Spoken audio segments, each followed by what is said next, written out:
Olá, eu sou Giovana Cunha e você está sintonizado no TV TST, o programa que leva até a sua casa toda semana tudo que é notícia no Tribunal Superior do Trabalho. Hoje você vai ficar sabendo qual é o papel dos sindicatos nas ações coletivas de trabalho e conhecer os riscos que corre quem tem a função de salvar e preservar vidas. Gostou? Então não saia daí porque o TV TST só está começando.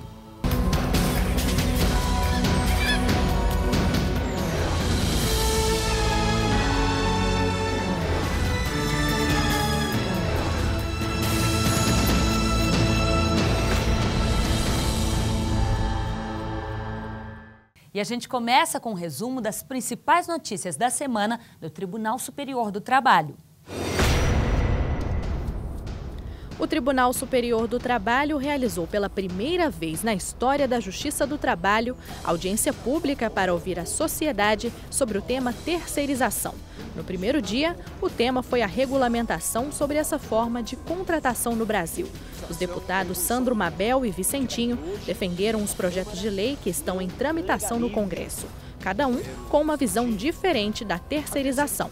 Se nós pudéssemos não ter a terceirização, seria o ideal. Como não se pode, já é uma realidade de longa data, eu vou brigar até as últimas consequências para que hoje esta Câmara não legalize a precarização. E nós achamos que terceirização, aí eu quero discordar do meu companheiro Vicentinho, a terceirização é a evolução do mundo. O que nós temos que acabar são com os gatos, com os ratos, com os picaretas. Nós temos que acabar com eles.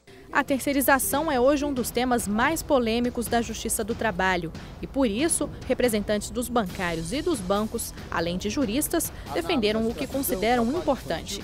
De um lado, o que é a favor, de outro, o que é contra. O certo mesmo é que a contratação de mão de obra terceirizada é um assunto que gera contradições. Infelizmente, esses processos modernos, onde se busca o lucro sem observar a dignidade da pessoa humana do trabalhador, nenhum deles é benéfico. São processos modernos, mas que objetivam, no final das contas, a precarização do trabalho, a precarização das condições de trabalho dos trabalhadores, por conta de um lucro cada vez maior, desmensurado, onde não se tem sequer a discussão sobre uma distribuição de uma parte desse lucro. A terceirização, para mim, ela é válida em alguns casos que são raros, em que se demonstrem maior eficiência econômica produtiva. Por quê? Porque nesse caso, e são somente nesse caso, que elas são compatíveis com o pagamento de padrão trabalhista, cumprimento de padrão trabalhista, de pagamento de salários, benefícios sociais, previdenciários,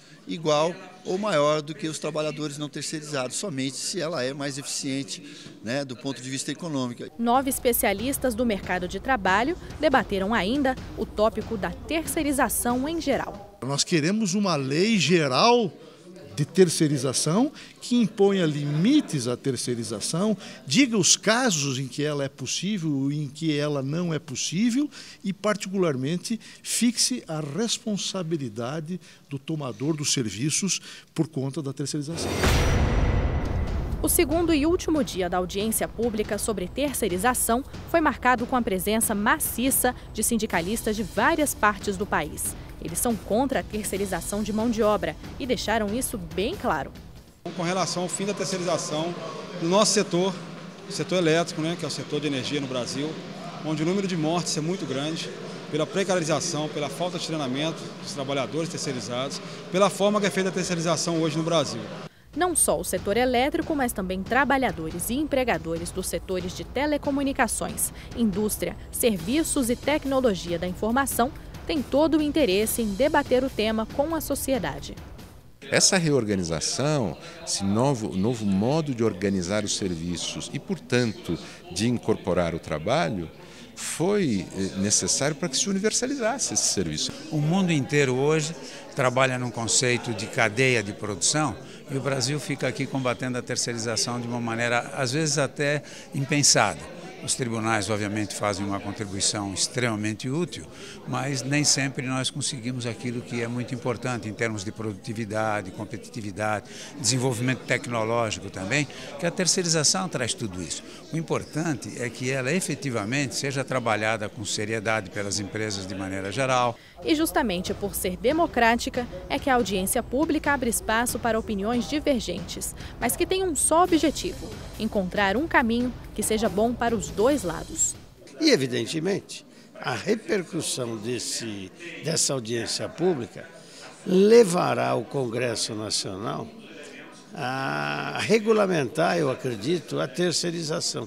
Porque, de fato, eu acredito que o que nós precisamos é de uma regulamentação contemporânea desse fenômeno. Fala em estatística, fala economista, fala sociólogo, fala ideólogos, fala aqueles que vivem o problema. Fala os empregados, fala os líderes sindicais, é assim que se trabalha.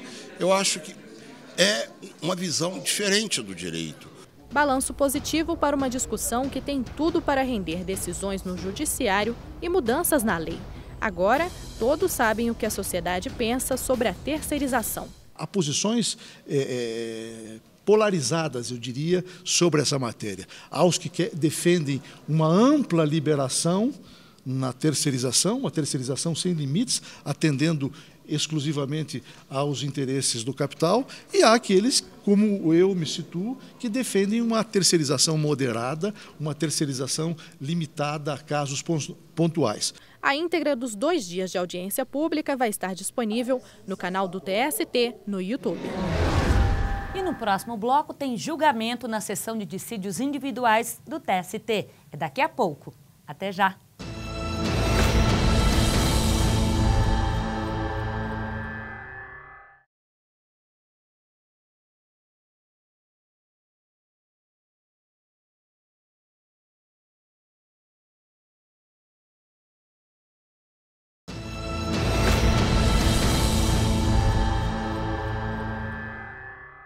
E que tal conhecer mais sobre a Justiça do Trabalho? Veja o que diz a súmula 349 do TST.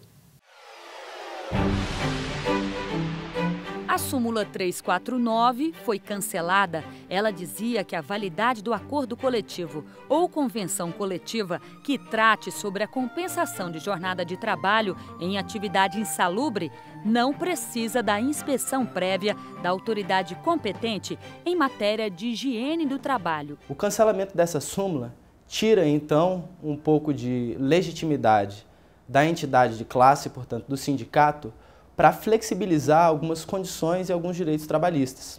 Muito embora a entidade de classe ela seja a organização responsável por defender os interesses da categoria, por vezes isso pode não se traduzir como verdade. E o cancelamento dessa súmula retira essa legitimidade do sindicato, fazendo com que, mesmo havendo previsão em acordo ou em convenção coletiva, ainda assim a entidade responsável precisará fazer inspeção quando se tratar de atividades insalubres. Veja o caso que chegou ao TST. Uma empresa foi obrigada a pagar hora extra a um funcionário. Ela alegou que ele usava o horário de trabalho para questões pessoais, mas não conseguiu provar o que disse. Apesar do ponto eletrônico que emite cupom de comprovação dos horários de entrada, almoço e saída ainda não ser obrigatório, muitas empresas aderem ao sistema para evitar problemas com a Justiça do Trabalho, como, por exemplo, o pagamento de horas extras. De acordo com a súmula 366 do TST, os 5 minutos que antecedem o início da jornada de trabalho e os 5 minutos após o término do horário de trabalho não são considerados como trabalho extraordinário, desde que seja observado o limite de 10 minutos.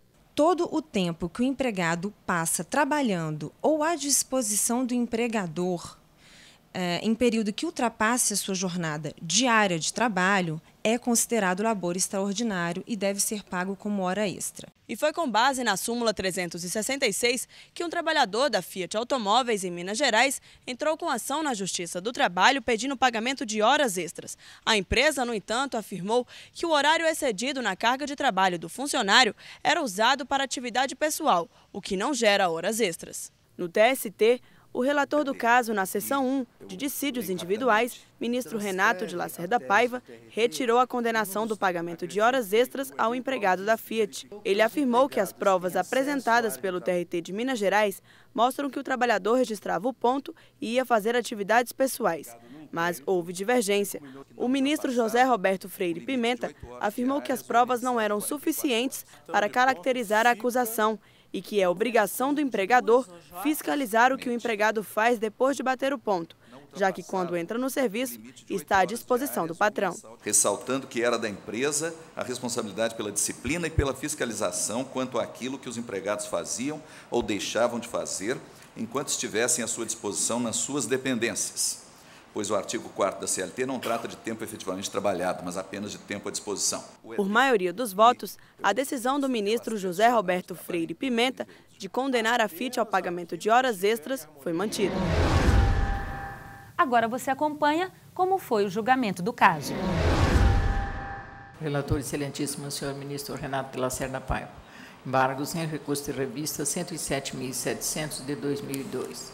Embargante Fiat Automóveis S.A., embargado Donizete Aparecido Elias. Ministro Renato, tem a palavra. Pois não, senhor presidente. Esse processo, inclusive, eu pedi destaque aos senhores ministros por uma questão bastante peculiar. O processo da 5ª turma, embargos regidos pela Lei 11.496 de 2007, horas extras, minutos que antecedem e sucedem a jornada, exercício de atividades pessoais. Eu estou conhecendo do recurso por contrariedade à súmula 366, má aplicação, e no mérito dando provimento para restabelecer o acordo no TRT e excluir da condenação horas extras relativas aos minutos que antecedem e sucedem da jornada e reflexos. E o faço com os seguintes fundamentos. O entendimento contido na súmula 366 é no sentido de que os minutos registrados nos cartões de ponto que ultrapassem a jornada diária em mais de 10 minutos não são presumivelmente considerados como tempo à disposição do empregador, ATU do artigo 4º da CLT. Entretanto, havendo prova nos autos de que esse tempo era utilizado pelo trabalhador para afazeres pessoais, como troca de roupa, lanche e ida ao banco, não prevalece a mencionada presunção, que é apenas relativa, ou seja, o aspecto essencial para que se considere o tempo extrapolado como jornada extraordinária é o fato do empregado estar efetivamente à disposição do empregador. Voto pelo conhecimento e provimento do recurso. Senhores ministros, há divergência? Posso me manifestar desde logo? Pode. Pois não. A questão aqui é muito interessante, porque o eminente relator está entendendo que os fatos devidamente descritos detalhadamente no acórdão configurariam ou não a hipótese ensejadora do pagamento desse tempo como tempo à disposição do empregador, minutos que antecedem e sucedem a jornada. A matéria me parece que está muito bem colocada no voto transcrito pelo eminente relator da turma, quando decidiu o ED. E eu leio rapidamente. Ressalte-se que o caso examinado na decisão hora embargada não era de aplicação da súmula número 126 do TST, está a folha 5 do voto do eminente relator. Quer dizer, não estava em discussão a veracidade dos fatos nem o conteúdo das provas, mas sim o enquadramento jurídico que lhes foi dado no 2º grau de jurisdição. A questão a saber era a seguinte: fica afastado o pagamento de horas extras quando o empregado aproveita para fazer atividades particulares o tempo que está nas dependências da empresa, antes ou depois da jornada, aguardando ordens, e prossegue. Nesses processos em que é parte a reclamada Fiat, a inspeção judicial citada nos acordos proferidos pelo TRT, essa inspeção tratou da variedade de situações que podiam envolver os trabalhadores e não da conduta uniforme dos empregados. Assim, nos minutos excedentes registrados nos controles de jornada, havia quem fosse ao banco, ficasse conversando, trocasse de roupa, tomasse banho ou café da manhã, fizesse lanche e esperasse outros colegas, mas sem que se possa determinar particularmente quem, em cada caso concreto, fez uma coisa ou outra. ressaltando que era da empresa a responsabilidade pela disciplina e pela fiscalização quanto àquilo que os empregados faziam ou deixavam de fazer enquanto estivessem à sua disposição nas suas dependências, pois o artigo 4º da CLT não trata de tempo efetivamente trabalhado, mas apenas de tempo à disposição. Daí, em razão especialmente dos processos em que é parte a reclamada Fiat, que é a embargante, nesse caso, os quais guardam peculiaridade quanto aos afazeres dos empregados antes e após a jornada normal, é que foi editada a OJ número 326, convertida na súmula 366, a qual consagrava na sua redação original o entendimento de que o tempo gasto pelo empregado com troca de uniforme, lanche e higiene pessoal dentro das dependências da empresa, após o registro de entrada e antes do registro de saída, considera-se tempo à disposição do empregador, sendo remunerado como extra o período que ultrapassar no total a 10 minutos da jornada de trabalho diária. O eminente relator está entendendo aqui de conhecer do recurso de embargos por contrariedade à súmula 366 desta Casa, por má aplicação, e dando-lhe provimento para restabelecer o acordo do TRT e excluir da condenação esse tempo, a título de horas extras. É verdade, bem sabemos, que a súmula 366, ela concentrou, ela agregou não só essa OJ 326, como também exatamente a de número 23. Mas os precedentes em que se baseia a súmula são os mesmos precedentes da OJ 326. A redação da súmula 366 ficou mais geral. Ela não é tão específica, mas me parece, não se pode considerar que o entendimento consagrado na OJ, aqui invocada, a OJ 326, tenha desaparecido ou que tenha sido alterado esse entendimento.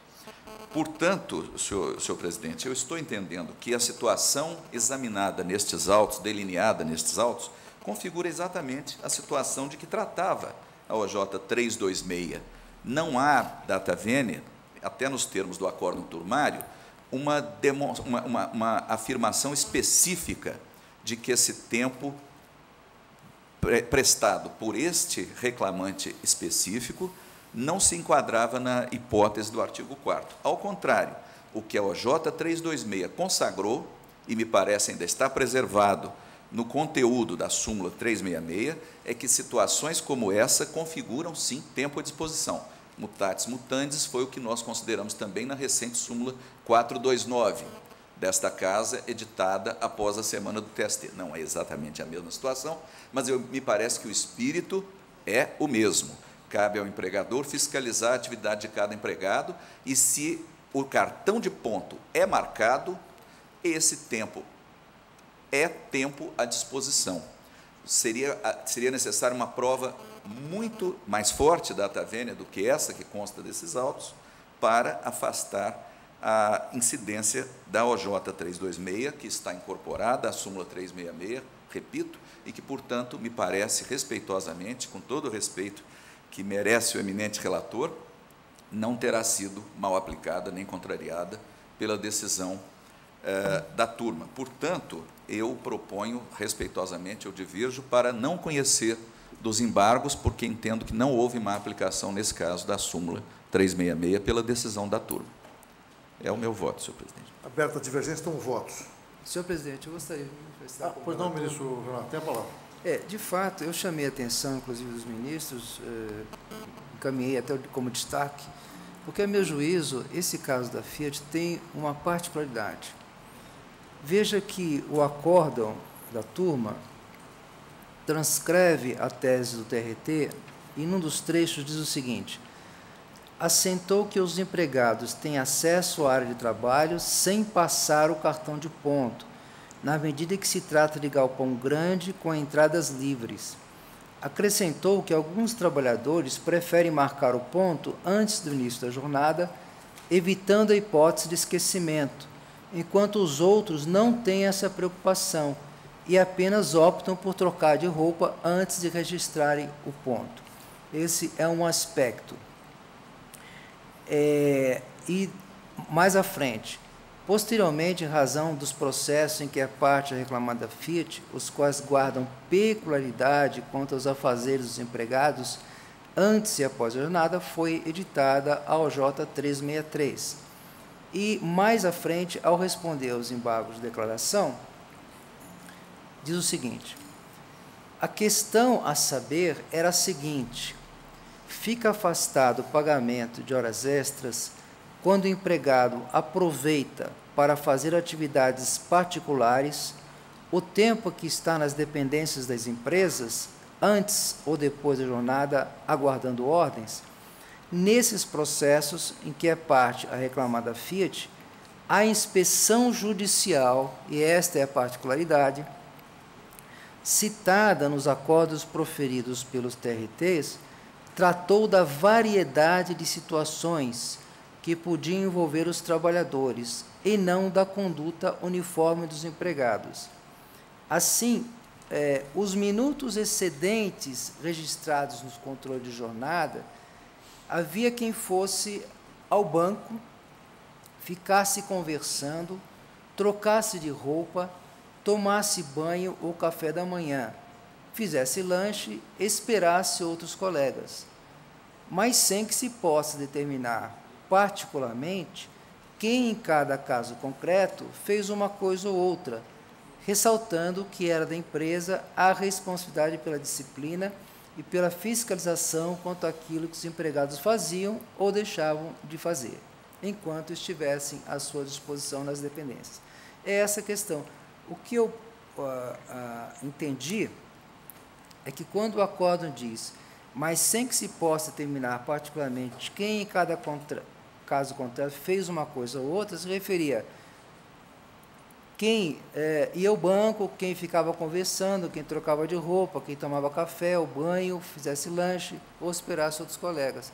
Eu não consigo tirar uma outra ilação, partir de outro pressuposto, senão esse. Compreendo que a tese é uma tese complexa, temos debatido esse processo na segunda turma, e conheço a posição do ministro Zé Roberto, mas, diante da particularidade do caso, é que eu estou propondo o conhecimento e provimento. Então, mantenho o voto. E não perca no próximo bloco, tem a continuação do julgamento e uma entrevista especial sobre o papel do sindicato nas ações coletivas de trabalho. Não saia daí, eu volto em 1 minuto. Até já!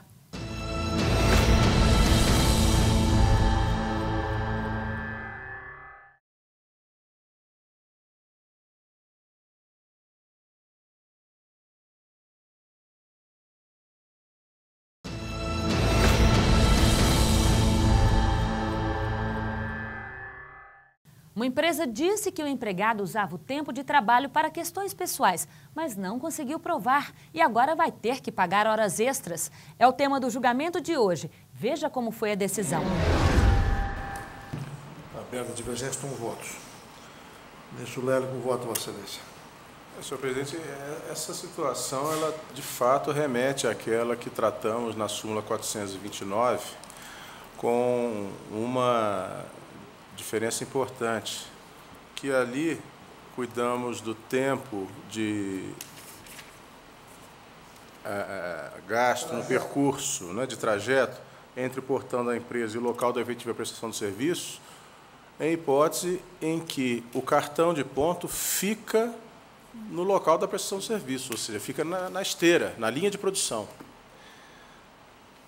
Mas, essencialmente, a situação é a mesma, só que aqui, como consagra o Tribunal Regional, consigna o Tribunal Regional, o ponto era batido na chegada. A questão a dirimir é, esse empregado, após bater o ponto, está ou não está à disposição da empresa no âmbito do recinto empresarial? Parece-me inequívoco que sim. E o Tribunal Regional é expresso ao salientar que, conforme a inspeção judicial... Não, perdoe. Sim, ao destacar que, embora houvesse o interesse da reclamada na chegada antecipada dos empregados ao local de trabalho, estes também eram beneficiados, pois viajavam em veículos confortáveis, tinham café da manhã completo, restaurantes, dispõem de vestiários para troca de roupas e higiene pessoal. Ora, Mas o fato é que esses empregados chegam mais cedo exatamente porque na hora que a linha de produção começa, na hora que entra a turma na linha de produção, não pode haver lacuna, senão a linha de produção não funciona. Então, é no interesse da empresa que esses empregados são levados ao estabelecimento com alguma antecedência. Agora, se uns chegam mais cedo, outros mais tarde, no local da efetiva prestação de serviços, e o que esses empregados fazem, como vimos em outros casos aqui de outras empresas que colocam opções de lazer à disposição do empregado, me parece que isso não exclui o fato essencial de que eles estão à disposição do empregador. Tanto estão que estão submetidos, inclusive, ao poder disciplinar ou a uma convocação. E nós já temos, em relação à situação descrita nesses autos, que refere a atividades como a troca de roupa, o que é mesmo assim, troca de roupa, tomar banho, café da manhã, né? Bom, no que diz respeito à higiene pessoal e troca de roupa, nós já temos, sim, entendimento no sentido de que essa circunstância não exclui o caráter de disponibilidade, uma vez que são providências necessárias decorrentes da natureza da função. O empregado sai, ele precisa vestir o uniforme para trabalhar, e ao sair ele precisa tomar um banho, né? Agora, que aguardassem outros colegas ou que conversassem, isso também não me parece ser suficiente para afastar o fato de que o empregado estava à disposição. Por isso que, também ressaltando a natureza controversa da matéria, que deverá ser visitada em outras ocasiões no futuro, porque é um tema bastante polêmico, eu peço vênia, eminente relator, e acompanho a divergência. Ministro Horácio, com voto, Vossa Excelência. Bem, senhor presidente, vou pedir vênia ao doutor relator para acompanhar a divergência, principalmente porque, como disse o ministro Lélio, logo de início o TRT afirma o interesse da empresa na chegada antecipada dos empregados do local de trabalho. Por que esse interesse? Para que eles estivessem de logo à disposição. Se, após o registro em cartão de ponto de entrada ou saída, os empregados tinham de fazer esses outros afazeres, tinham de trocar de roupa para vestir o uniforme ou algum lanche, alguma coisa, isso aí é outro problema. É uma concessão da empresa dentro do tempo à disposição. Nesse sentido, é que eu estou acompanhando a divergência com toda a vênia do relator. Prossigo tomando votos. Ministra Rosa, com voto, Vossa Excelência. Senhor presidente, essa questão é bastante interessante. Eu, na minha compreensão, estou acompanhando a divergência aberta pelo ministro José Roberto, pedindo vênia ao eminente relator. E o faço por quê? Em primeiro lugar, entendo que a súmula 366, justamente porque, na verdade, resultou da conversão de duas OJs, ela compreende na sua rácio a essa situação de disponibilidade do empregado no período alcançado pelos registros de horário, com ressalva daqueles 10 minutos, aquelas variações mínimas até o limite de 10 minutos.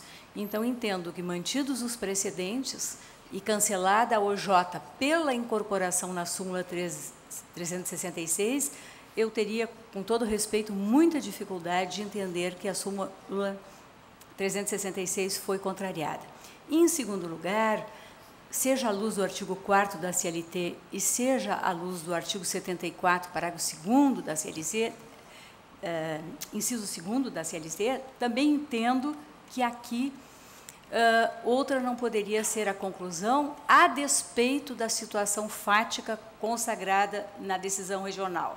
E por que o artigo 74? Na verdade, ele consagra uma presunção de veracidade dos registros de horário. É uma presunção relativa, mas justamente para que se haja esta prova pré-constituída, é que se impõe o controle escrito da jornada nos estabelecimentos com mais de 10 empregados.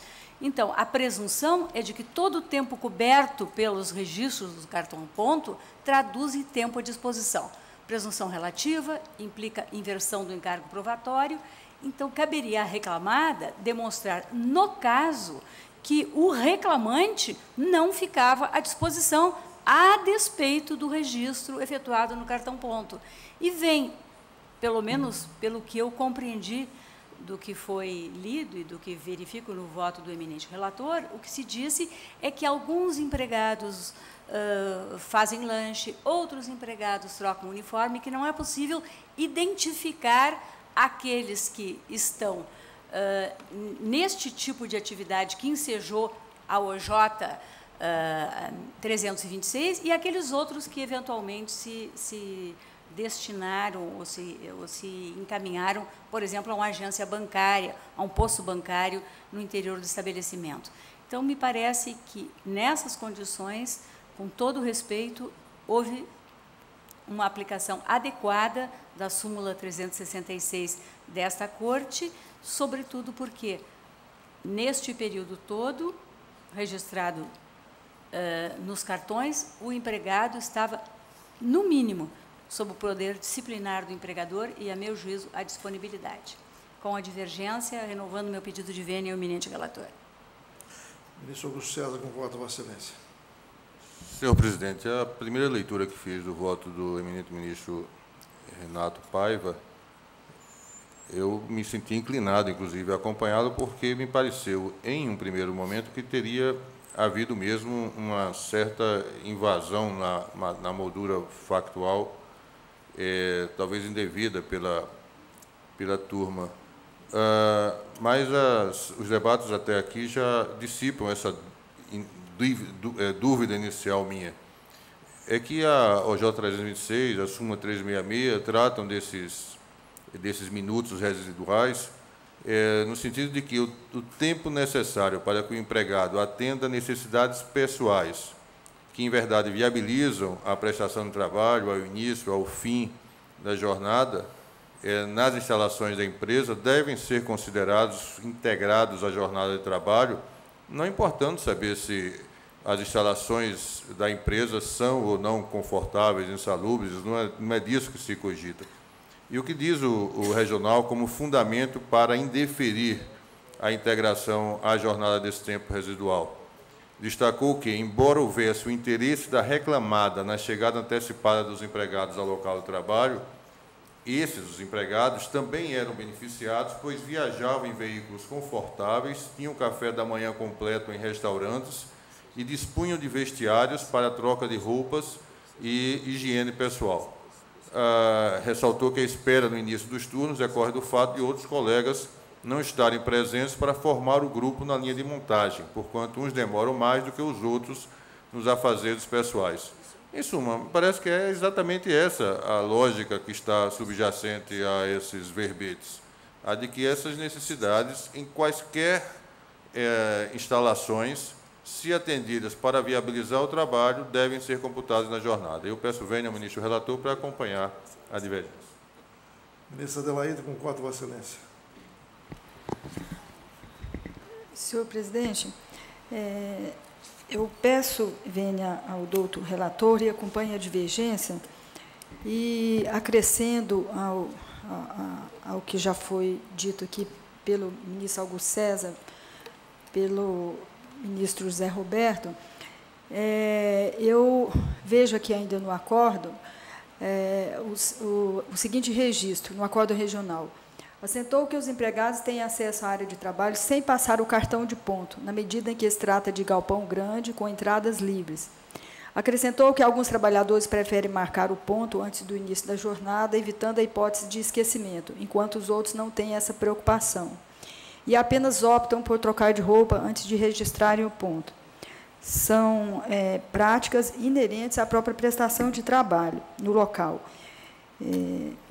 Então, por essa razão, eu acompanho a divergência. Desembargador Sebastião, com voto, Vossa Excelência.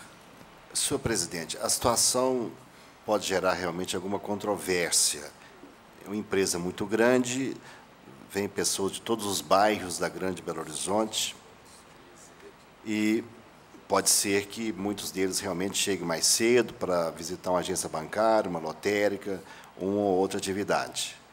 Mas, a meu ver, na tese que está sendo adotada nessa sessão, menciona que registrado o cartão de ponto. Ora, a empresa tem o poder diretivo para indicar o horário da entrada de serviço e, uma vez registrado o cartão de ponto, a presunção que já está à disposição do empregador. Poder-se até indagar se a empresa criasse uma área de recepção e, posteriormente, se dirigisse ao local de trabalho e, aí sim, marcasse o cartão de ponto. Acho que a situação poderia ser diversa, mas, no caso da tese adotada pelo eminente relator, há esse registro de, uma vez marcado, o cartão de ponto. Então, nessa circunstância, pedindo vênia ao eminente relator, eu acompanho também a divergência.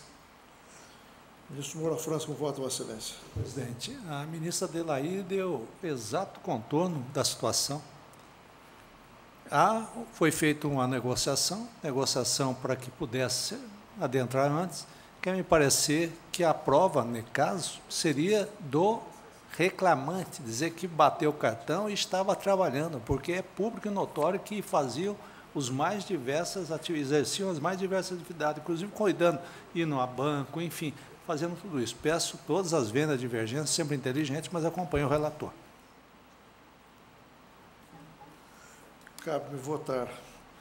Eu penso que o registro no cartão ponto, no direito brasileiro, constitui uma prova pré-constituída obrigatória de que emana uma presunção homines ou uma presunção relativa de que retrata com fidelidade a efetiva jornada de labor prestada pelo empregado. É uma prova absoluta? Não é, mas é necessário que seja produzida uma prova específica em relação a cada empregado, destinada a infirmar a presunção que daí deriva.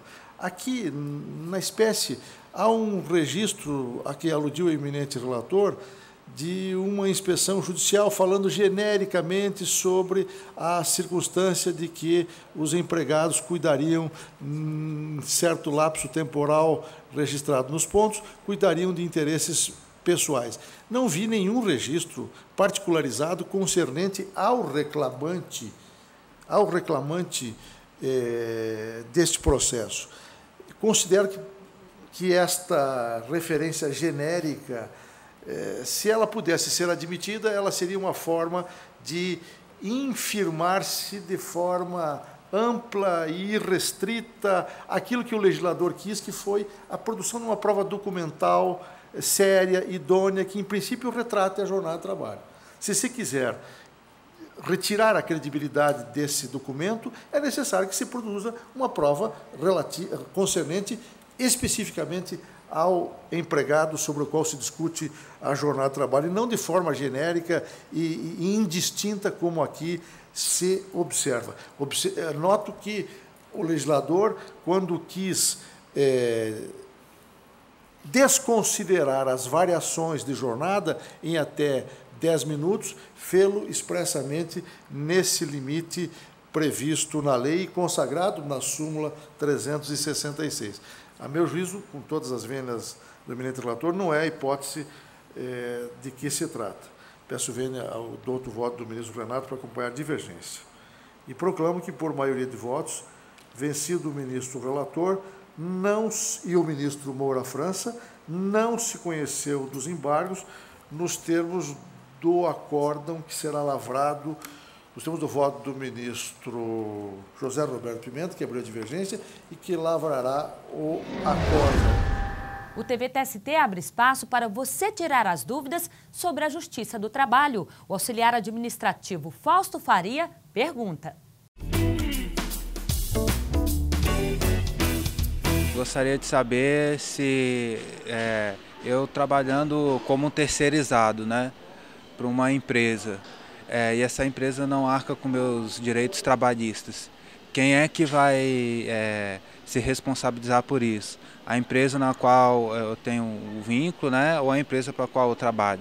A empresa tomadora dos serviços, aquela que recebe esses serviços prestados, ela responde de forma subsidiária. O que isso quer dizer? Quer dizer que se a empresa prestadora não pagar os seus direitos, a empresa tomadora será responsável e deverá pagar por todas as verbas, porventura, não pagas pela empresa prestadora. Você pode mandar as dúvidas para a ouvidoria do Tribunal Superior do Trabalho pelo 0800 644 3444. A ligação é gratuita. Ou, se preferir correspondência, o endereço é Setor de Administração Federal Sul, quadra 8, lote 1, CEP 70 070 600, Brasília DF. Uma ação individual ou coletiva? Em que momento é preciso unir forças em busca do reconhecimento de um ou mais direitos? E qual o papel do sindicato nas ações que representam o interesse de vários funcionários ao mesmo tempo? Dúvidas que você tira agora na entrevista especial.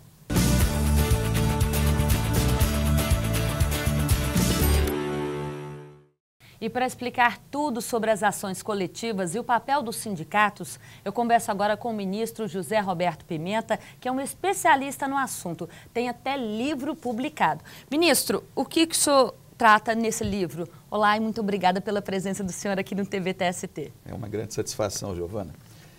Esse livro é um livro coletivo que trata justamente de uma forma alternativa de enfrentar os problemas trabalhistas no Brasil, já que as reclamações trabalhistas individuais, aquelas que são ajuizadas pelo trabalhador individualmente, elas não têm se mostrado capazes de solucionar ou de resolver todas as lesões. O número de ações trabalhistas individuais tem crescido de uma maneira espantosa a cada ano. Mais de 2 milhões de processos novos trabalhistas por ano surgem e têm que ser enfrentados pelos juízes. A tutela meta individual trabalhista é um mecanismo de concentração da discussão dos problemas dos trabalhadores que sejam iguais em um único processo, através de um representante desses trabalhadores, que pode ser o Ministério Público do Trabalho ou os sindicatos através de substituição processual. Isso, agora fica uma questão.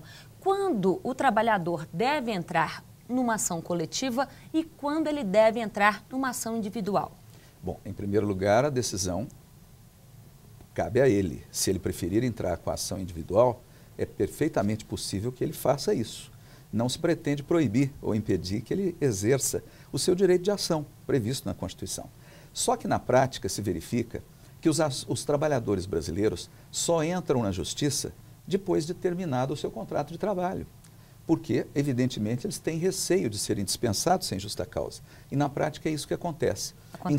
Acontece, infelizmente, demais. A maioria dos trabalhadores só entra na Justiça do Trabalho depois de terminado o seu contrato.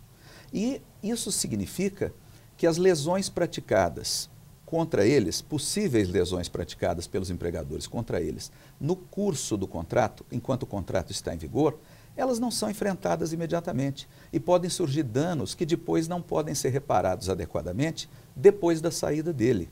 Além do que, o número de trabalhadores que entra na Justiça pode não corresponder ao número de trabalhadores lesados. Então, em vários países do mundo, na Europa e nos Estados Unidos da América, pensou-se na criação de um modelo alternativo, paralelo, que não exclui as ações individuais, mas que permite o ajuizamento imediato através de um representante desses trabalhadores, de um ente que defenda os direitos deles, em nome deles, embora esse ente entre na justiça em seu próprio nome, mas defendendo os direitos dos trabalhadores, dos possíveis direitos dos trabalhadores, para obter uma decisão que seja mais rápida, imediata, que não exija a saída de todos os trabalhadores dos seus empregos e que dê uma solução única para todos eles, sem necessidade de que eles se exponham pessoalmente contra possíveis represálias pelo exercício do seu direito de ação. Entendi. Agora, ministro, quando um sindicato entra com uma ação, automaticamente, vamos dar um exemplo aí, entra numa empresa que tem aí 200 funcionários, esses 200 são sindicalizados. E esse sindicato vai entrar com uma ação, automaticamente essas 200 pessoas vão estar inseridas nessa ação? Inclusive, você tocou num ponto importante. Havia muita discussão se esses trabalhadores que deveriam ser defendidos pelo sindicato deveriam ser sindicalizados ou não. E a jurisprudência tranquila hoje a respeito, não só da Justiça do Trabalho, como também do Supremo Tribunal Federal, é no sentido de que não precisam ser sindicalizados. Basta que eles sejam integrantes daquela categoria profissional, representada por aquele sindicato. Então, todos eles vão ser defendidos, sindicalizados ou não. Então, não sou obrigada a ser sindicalizada? Não, absolutamente não. O sindicato representa a todos os trabalhadores integrantes da categoria. Então, se meus colegas ganharam, eu também tenho direito. Essa é a ideia. Se todos são lesados por um ato do empregador que atinge a todos por igual, não tem sentido diferenciar. Sim. A ideia é justamente que se dê uma sentença só a respeito daquele caso. Sentença que pode ser favorável ou desfavorável. A vantagem é evitar a multiplicação de casos absolutamente iguais que assoberbam, que se acumulam nas varas do trabalho e que tiram a rapidez e a eficiência das varas do trabalho e que aumentam, sem razão de ser, o trabalho de cada juiz do trabalho, dos advogados, de todos aqueles envolvidos com o problema. É, portanto, uma forma de racionalizar os meios escassos que o Poder Judiciário dispõe, para evitar também o agigantamento excessivo das varas do trabalho. Foi isso que já foi feito nos Estados Unidos da América e na Europa. O número de ações e de reclamações trabalhistas nesses países hoje, também por isso, claro que há outros fatores, é muito menor do que o número de ações no Brasil. O número de ações no Brasil é excessivo e isso torna a Justiça do Trabalho, por mais que todos nós, magistrados do trabalho, trabalhemos e todas as instâncias trabalham muito, nós não damos conta de absorver esse crescimento infindável de reclamações trabalhistas iguais e repetitivas. Veja bem, é só para os casos de lesões em massa, não para aquela lesão particular que exija uma prova específica daquele caso. São casos que têm um ponto comum, são as causas de origem comum, que são agrupadas. Uma empresa, por exemplo, quando ela resolve não pagar um adicional de periculosidade para todo um setor de sua atividade econômica, os empregados e os sindicatos podem entender que esse adicional de periculosidade seria devido, porque há um fator que abrange a todos. Eles entram na justiça, claro que cada um poderia entrar com 200 ações iguais, em que seria necessário 200 perícias iguais, 200 audiências para ouvir testemunhas que no fundo são iguais, e com uma sentença que vai decidir sobre a mesma questão. É melhor concentrar isso tudo num caso só. É claro que para isso não tem sentido exigir que os 200 estejam no processo. Basta que o sindicato esteja como substituto processual dos 200 e vai representar os possíveis direitos desses empregados. Agora, ministro, uma questão que talvez cada pessoa queira entrar com a própria ação seria na hora de, vamos dizer assim, repartir o bolo. Na hora da liquidação e da execução. A liquidação é o cálculo, o cálculo de quanto é devido. Sim. O Supremo Tribunal Federal, numa decisão de 2006, publicada em 2006, e que resolveu definitivamente essa questão na esfera trabalhista, chegou à conclusão que o artigo 8º, 3º da Constituição autoriza que os sindicatos realmente atuem como substitutos processuais. E uma questão que foi enfrentada no Supremo Tribunal Federal foi se essa atuação do sindicato seria só antes do cálculo e da execução, ou seja, na fase de conhecimento, quando a sentença é dada, ou se essa atuação também poderia ser feita na fase posterior ao trânsito em julgado da decisão, quando se proclama que o direito é devido.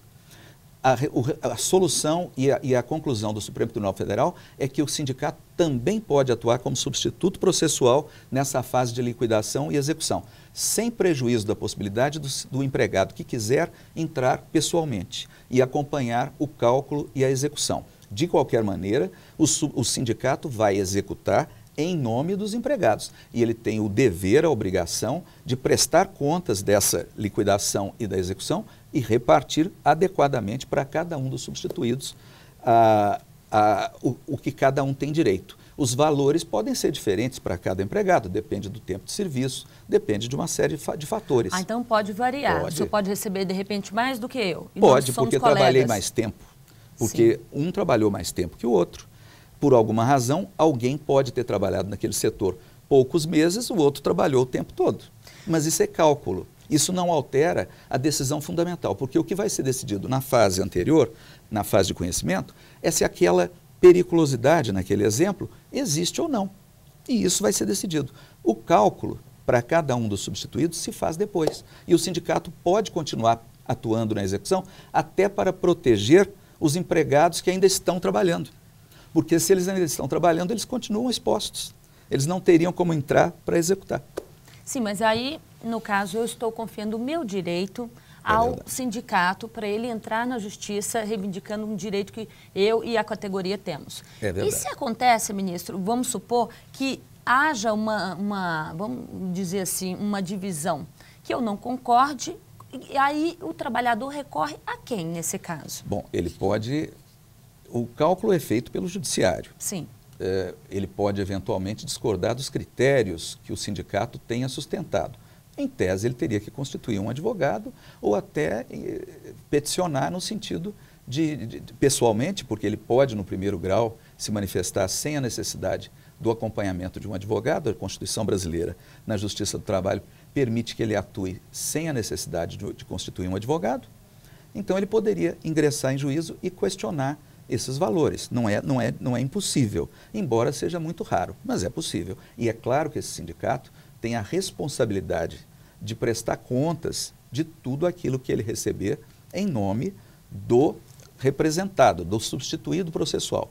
É verdade também, e isso é um avanço, que o Tribunal Superior do Trabalho, recentemente, na semana do TST, consagrou o entendimento que o sindicato, nesses casos, tem direito também a receber os honorários advocatícios assistenciais. E antes não tinha? Antes havia muita discussão, havia necessidade, entendia-se antes, que os substituídos tinham que ter declarado pobreza no sentido legal e, nesse sentido, havia que se respeitar uma série de critérios consagrados na súmula 219 do Tribunal Superior do Trabalho. Um entendimento mais restrito. Agora, basta que o sindicato tenha atuado na defesa dos interesses dos integrantes da categoria. Ele vai receber os honorários de sucumbência, os honorários pela vitória, pela simples condição de substituto processual. Isso foi um avanço importante que estimula a atuação das entidades sindicais na defesa desses interesses dos integrantes da categoria, que são direitos individuais homogêneos. E ele tem direito ao mesmo percentual hoje que os advogados? 15%, até 15% do valor da condenação. Isso é negociável, ministro? Não, isso é fixado pelo juiz como uma parcela acessória da sentença condenatória. Ele condena a empresa a pagar o valor principal e, acessoriamente, mas na mesma ocasião, ele fixa os honorários que podem chegar até a 15% do valor final da condenação, do valor global da condenação. E isso é revertido ao sindicato. Ministro, muito obrigada pela entrevista e pela presença do senhor aqui no TV TST.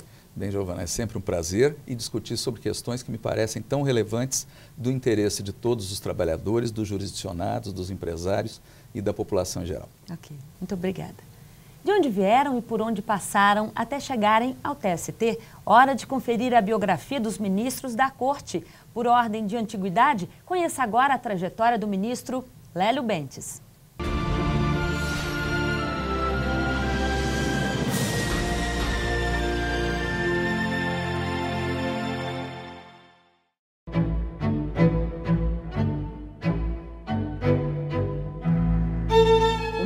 Lélio Bentes Correia nasceu em Niterói, no Rio de Janeiro, em 3 de julho de 1965.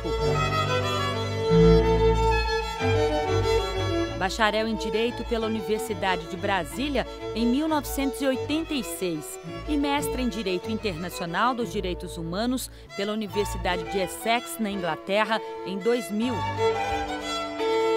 Ingressou no Ministério Público do Trabalho em 1989, onde ocupou o cargo de Subprocurador-Geral do Trabalho, chefiou a Coordenadoria Nacional de Combate ao Trabalho Infantil e Proteção do Trabalhador Adolescente e integrou o Conselho Superior do Ministério Público do Trabalho de 2001 a 2003.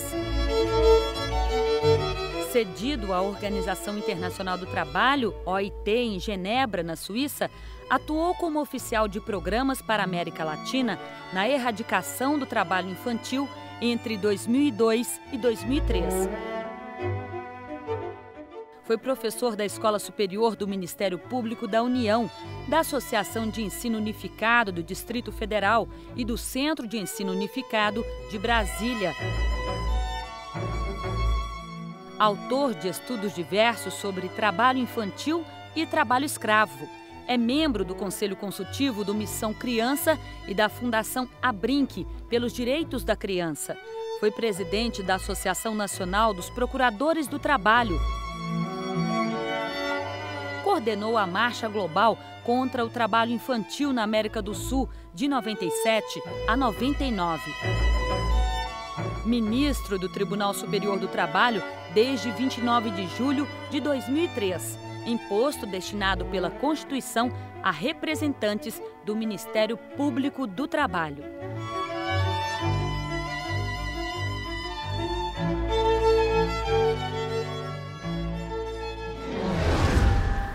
E que tal seguir o TST em todas as redes sociais? Ele está no Twitter, no Facebook, no YouTube e se quiser acompanhar as notícias do Tribunal Superior do Trabalho diariamente em tempo real, o caminho é o site tst.jus.br. Na semana que vem tem mais TV TST e eu espero você. Até lá!